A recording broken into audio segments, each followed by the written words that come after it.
आइए गाइस, देखिए एक लड़का आ रहा है, पूरा सुनसान रास्ता में है। आइए उस पर प्रैंक करते हैं। आइए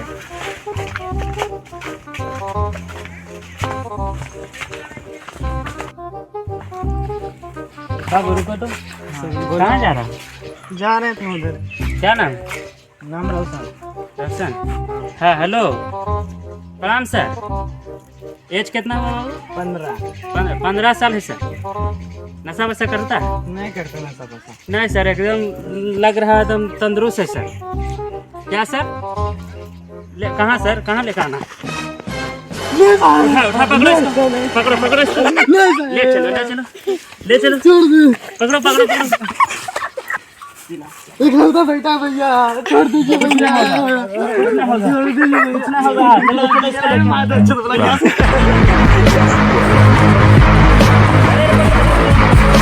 अरे बाबू रुक जा। प्रैंक कर रहा था बाबू, इधर आ। रो मत, इधर आ। अरे मजाक कर रहे थे बाबू, इधर आ जाओ। इधर देखो कैमरा देखो। हाय बोल दो।